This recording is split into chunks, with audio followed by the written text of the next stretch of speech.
নমস্কার, দেখছেন talk to Bangla. আমি অভিষেক রয়েছে আপনাদের সাথে। এই মুহূর্তে যে খবর নিয়ে প্রস্তুত হয়েছে, একজন ব্যক্তি তিনি চাইলে একটা সরকারকে সম্পূর্ণ চোখে আয়না দিয়ে দেখিয়ে দিতে পারেন, এবং সেটাই এই মুহূর্তে নীতিন গাডকারি এবং কেন্দ্রীয় সরকারের সম্পূর্ণ অবস্থাটা। তার কারণ নীতিন গাডকারি এবং কেন্দ্রীয় সরকার তাদের পক্ষ থেকে বারংবার বলা হয়েছে যে কোনোভাবেই যে গাড়িগুলো ইউজ করা হচ্ছে সেগুলোতে E20 পেট্রোল ব্যবহারের ফলে কোনোভাবেই কোনো সমস্যা হবে না। খুব বেশি হলে তার কিছু মাইলেজ কমতে পারে। মাইলেজ বলতে 1 লিটার পেট্রোল ভরলে একটা গাড়ি কত দূর পর্যন্ত যায়, কত কিলোমিটার যায়, সেই পার্সেন্টেজটা কিছুটা কমতে পারে। তাও যদি 2023-এর আগের কেনা গাড়ি হয়, কিন্তু গাড়িতে কোনো রকম সমস্যা হবে না, বাইকে কোনো রকম সমস্যা হবে না। কিন্তু সারা দেশ থেকে এই ধরনের ভিডিও সোশ্যাল মিডিয়াতে রীতিমতন এই মুহূর্তে ভাইরাল হচ্ছে যে E20 পেট্রোল ব্যবহার করার জন্য গাড়ি খারাপ হচ্ছে।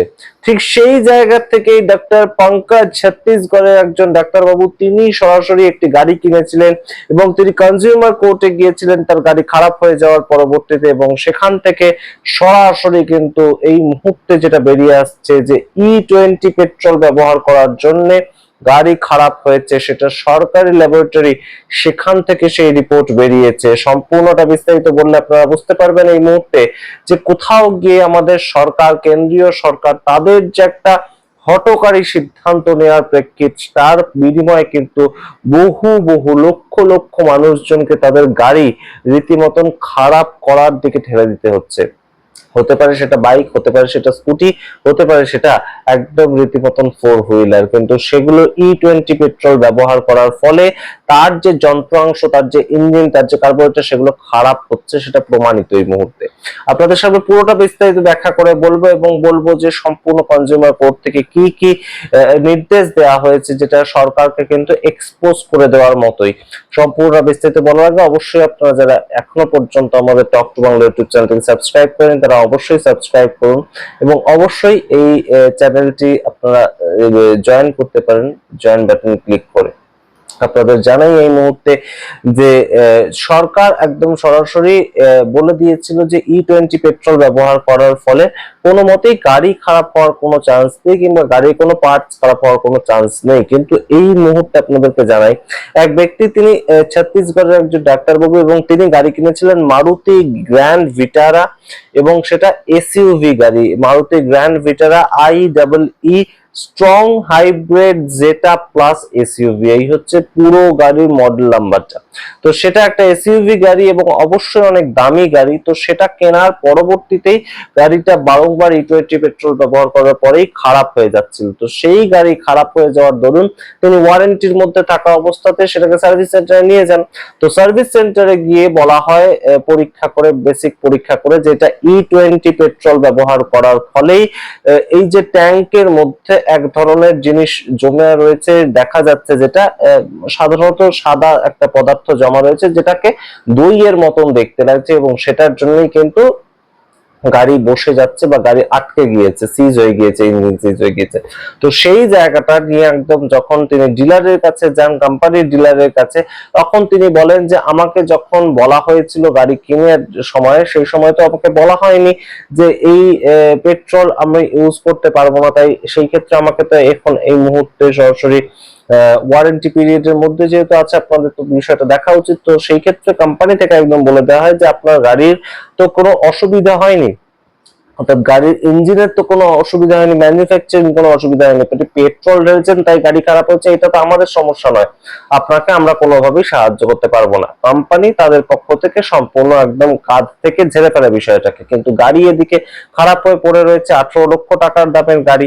এবং সেই ক্ষেত্রে ব্যক্তি তিনি যান কনজিউমার কোর্টে, এবং কনজিউমার কোর্ট আপনারা জানেন যে ক্রেতা সুরক্ষা যে দপ্তর সেখানে দ্বারা পরিচালিত করতো, সেইখানে তিনি যান, এবং সেখানে কেস করার পরবর্তীতে সম্পূর্ণ সেই গাড়িকে পাঠানো হয় সরকারি একটি ল্যাবরেটরিতে, এবং সরকারি ল্যাবরেটরি থেকে যে রিপোর্ট বেরিয়ে আসে সেটা কিন্তু অবশ্যই বলা হয় যে E20 পেট্রোল বা ইথানল মিশ্রিত পেট্রোল ব্যবহার করার ফলে এই গাড়ি খারাপ হয়েছে। এবং গাড়িটি কিন্তু, যেটা সরকারের পক্ষ থেকে একদম রেকর্ডে বেরিয়ে এসছে, যে এপ্রিল 2023-এর পরবর্তী সমস্ত গাড়ি সেটা চলবে, কিন্তু এই গাড়িটি ম্যানুফ্যাকচার করা হয়েছিল 2023 সালেই।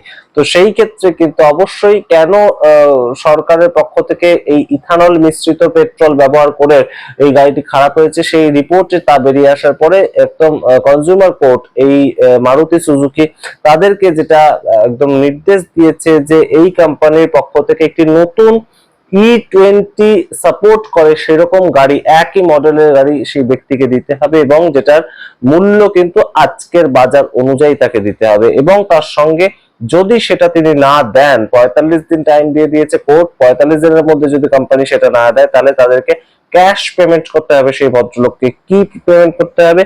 18.29 লক্ষ টাকা, যেটা গাড়ির দাম 18,29,000 টাকা। আরটিও যে চার্জ করতে হয়েছিল, অর্থাৎ রেজিস্ট্রেশন করতে হয়েছিল আরটিও তে নিয়ে গিয়ে, সেটা 1,86,000 টাকা, সেটাও দিতে হবে কোম্পানিকে। ইন্স্যুরেন্স হিসেবে দিতে হবে 34,644 টাকা। একটা ইন্স্যুরেন্স করতে হয় যেটার জন্য অবশ্যই যেটাকে ছাড়া রাস্তায় গাড়ি বের করা যায় না। সম্পূর্ণটা মিলিয়ে 20,50,000 টাকার মতন কিন্তু দিতে হবে কোম্পানিকে, সেই ব্যক্তিকে। এটা কোর্ট থেকে নির্দেশ দেওয়া হয়, এবং এক্সট্রা 10,000 টাকা দিতে হবে তার মেন্টাল হ্যারাসমেন্টের জন্য। একজন ব্যক্তি স্বভাবতই তার বিভিন্ন কাজকর্ম ছেড়ে তিনি কোর্টে গিয়েছেন, তার পরবর্তীতে সরকারি ল্যাবরেটরিতে গিয়েছে, তার গাড়িকে নিয়ে বিভিন্ন কিছু করেছেন। তো এই যে সম্পূর্ণ বিষয়টা, তার ফলে তাকে 10,000 টাকা কিন্তু মেন্টাল হ্যারাসমেন্টের জন্য এক্সট্রা চার্জ দিতে হবে, সেটাও কোর্ট নির্দেশ করেছে। এবং সম্পূর্ণ বিষয়টা করতে হবে 45 দিনের মধ্যে। তা যদি না করে তাহলে অবশ্যই একটি নতুন গাড়ি দিতে হবে তাকে, একই মডেলের, এবং অবশ্যই যেটা কিন্তু E20 পেট্রোল সাপোর্ট করবে সেই বিষয়টা একদম চেক করে তাকে দিতে হবে। সুতরাং সম্পূর্ণভাবে কোম্পানি এই মুহূর্তে যতটাই চেষ্টা করুন না কেন যে তিনি গা থেকে বিষয়টা ঝেড়ে ফেলবেন, সেটা হবে না কোনো মতেই। এবং অবশ্যই আপনারা বোঝার চেষ্টা করুন যে এই মুহূর্তে কতজন ব্যক্তি, তারা যারা 80,000 90,000 টাকা দিয়ে একটা বাইক কেনেন, স্কুটি কেনেন, তারা কতজন এই সম্পূর্ণ তাদের বাইক বা স্কুটি খারাপ হয়ে গেলে একদম সরাসরি কনজিউমার কোর্টে যেতে পারবেন। এবং তার থেকেও গুরুত্বপূর্ণ বিষয়, 2023-এর আগেকার যে সমস্ত গাড়ি বা বাইক বা স্কুটি, সেগুলো তো ম্যাক্সিমামই হচ্ছে E20 পেট্রোল সাপোর্ট করে না, তাহলে সেগুলো তো সম্পূর্ণ খারাপ হবে। এটা কোথাও গিয়ে একদম নির্ধারিত হয়ে যাচ্ছে। তাহলে E20 পেট্রোল ব্যবহার করার যে বিষয়টা, সেটা সরকার এত হঠকারী সিদ্ধান্তের মাধ্যমে কেন মানুষের উপর আরোপ করলো? এই যে সিদ্ধান্তটা, এটা একটা ট্রানজিশনের মধ্যে দিয়ে হয়। প্রাথমিকভাবে এই ট্রানজিশনটা 10-15 বছর ধরে চলে।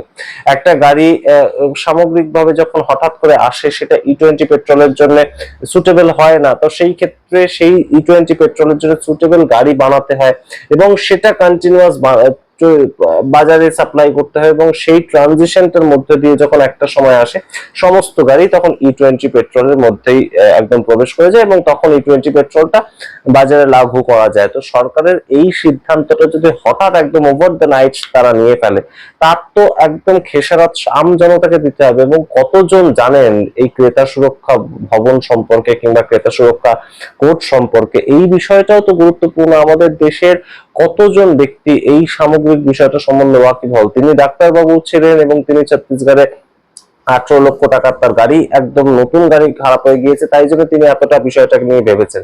তার থেকেও গুরুত্বপূর্ণ বিষয়, আপনারা ভাবুন তো, যদি এই গাড়ির একদম ওয়ারেন্টি পিরিয়ড শেষ হয়ে যেত, তারপরে গাড়িটা খারাপ হতো। এরকম তো হতেই পারে যে 2020 সালে একজন গাড়ি কিনেছেন, তার গাড়ির ওয়ারেন্টি পিরিয়ড এখন শেষ হয়ে গিয়েছে, 5 বছর সাধারণত ওয়ারেন্টি পিরিয়ড থাকে, তার পরবর্তীতে সেই জায়গাটা কি হবে?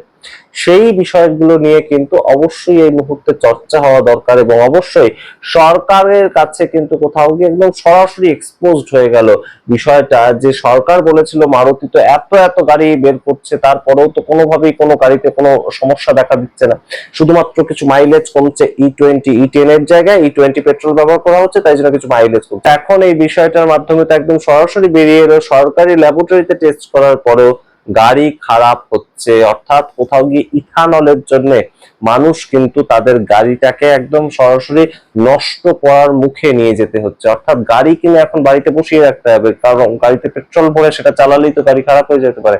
এইরকম প্রেক্ষাপট তৈরি হয়েছে আমাদের দেশে। এবং নিতিন গাডকারি অনেক কিছুর পরবর্তীতে একদম শুধুমাত্র বলেছেন যে তিনি গাড়ির জন্য যে পেট্রোল, সেটা পিওর পেট্রোল কেউ ব্যবহার করতে চাইলে ব্যবহার করতে পারে, সেটা পাওয়া যাবে, কিন্তু কোথায় পাওয়া যাবে কেউ জানে না, কিন্তু তার জন্য তাকে এক্সট্রা চার্জ দিতে হবে।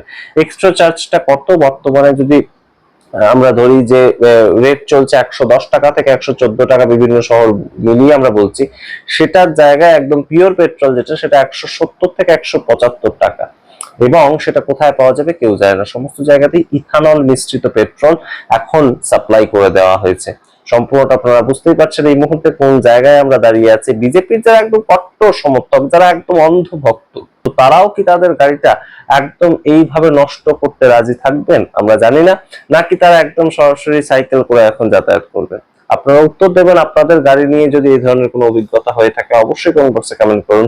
এবং তাছাড়াও সম্পূর্ণ বিষয়টাকে আপনারা কিভাবে দেখছেন, ইথানল মিশ্রিত পেট্রোল, যেটা মানুষ একদম 1 লিটার পেট্রোলের দাম দিয়ে পেট্রোল কিনছে, কিন্তু তাতে 20% ইথানল মেশানো থাকছে, এবং তাতে গাড়ি খারাপ হচ্ছে, মাইলেজ কম হচ্ছে, এবং অবশ্যই সেটা কিন্তু ইঞ্জিন সিজ হয়ে পর্যন্ত যাচ্ছে। অর্থাৎ একবার ইঞ্জিন সিজ হলে একটা পুরোনো গাড়ি সেই ইঞ্জিনটাকে আবার সঠিকভাবে শুরু করাতে কিন্তু বাইকের ক্ষেত্রে কোথাও গিয়ে কাছাকাছি 15,000 টাকা 20,000 টাকা হয়ে যায় যদি 110 থেকে 125 সিসির গাড়ি থাকে। আর যদি সেই বাইকের ক্ষেত্রে একদম আরো সিসি বাড়তে থাকে, অর্থাৎ 300 সিসি 350 সিসি এরকম গাড়ি থাকে, তাহলে সেটা 40,000 টাকা পর্যন্ত ইঞ্জিন সিজ হলে সেটাকে খরচা হয়।